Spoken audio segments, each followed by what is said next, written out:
आप कह रहे हैं कि वो एक क्रिटिकल मास अब इकट्ठा हो गया है जिससे कि जॉब और कंजम्पशन दोनों का क्रिएशन का एक नया साइकिल शुरू हो रहा है। हाँ, इसीलिए आप देख रहे हैं कि रिकवरी का फेस एक था, कोविड के बाद रिकवरी का एक आध साल, 2 साल मान लीजिए, उसके बाद जो चल रही है वो सस्टेन्ड ग्रोथ है और तेजी से ग्रोथ है जी। ये सब छोटे छोटे भागीदारी जो हिस्सा ले रहे हैं आज इकोनॉमिक एक्टिविटी में, उसकी वजह से प्रोपेल कर रहा है उसको।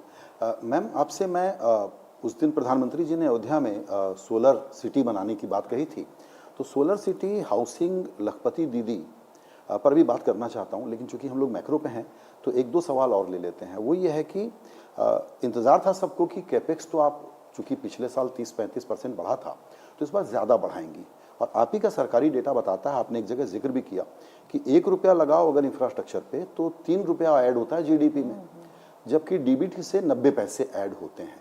तो हमको लग रहा था कि इसमें बहुत एग्रेसिव टारगेट आप करेंगी, शायद आपने रोक रखा है जुलाई के लिए। ठीक बात है, जुलाई में इसके ऊपर एग्जॉस्टिवली सोच होगा, मगर इसके साथ एक भी मैं दूसरे और पॉइंट भी मैं कहना चाह रही हूँ, इसमें कम नहीं हुई कैपिटल एक्सपेंडिचर के लिए जो एलोकेशन होना है उसमें कटौती नहीं है।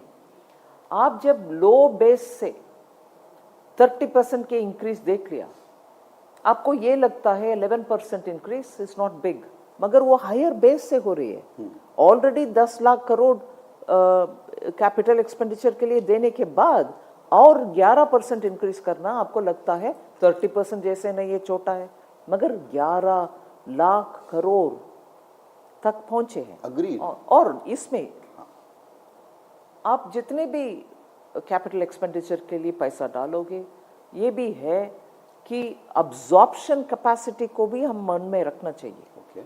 स्टेट्स में और गवर्नमेंट डिपार्टमेंट्स के द्वारा जो आप पैसा खर्च कर रही हो एक्सपेंडिचर, कैपिटल एक्सपेंडिचर के लिए, उसमें एक साल के अंदर कितना खर्च कर पाएंगे जी। एक ही साल के अंदर, हर साल आप रिन्यू करते जाओ। कैपेसिटी है कि नहीं?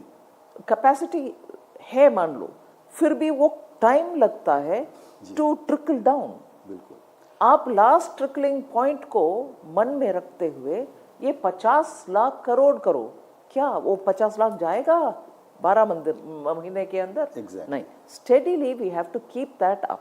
और अभी हम देख रहे हैं कि प्राइवेट कैपिटल भी ज़्यादा आना शुरू हो गया है। मैं इस पर आना चाहता था मैम, आप लोगों ने बहुत ज़ोर से इंजन को चलाया और वो माहौल बना दिया कि अब प्राइवेट कैपिटल आ सकती है, लेकिन खास करके इंफ्रास्ट्रक्चर के सेक्टर में ये आपकी जो आशा है इसको मैं थोड़ा सा चैलेंज करना चाहूँगा, क्योंकि प्राइवेट सेक्टर बातें तो बहुत कर रहा है लेकिन वो जो मूड और टेम्परामेंट होता है इन्वेस्ट करने का, थोड़ा सा उसमें गैप है। What are those factors that gives you confidence that private capex will now kick in? See, when you spend on infrastructure, जैसे मैंने पहले बताया, सेंट्रल गवर्नमेंट के द्वारा वो कैपिटल एक्सपेंडिचर, हम हमारी कैपिटल एक्सपेंडिचर के विषय में स्टेट्स का भी एक रोल समझ करके उनको भी दे रहे हैं पैसा, और वो 50 इयर्स के लिए इंटरेस्ट फ्री दे रहे हैं। स्टेट गवर्नमेंट्स के लेवल पर भी बहुत सारे सिग्नेचर प्रोजेक्ट्स का कंप्लीशन हो रही है इस सुविधा के कारण।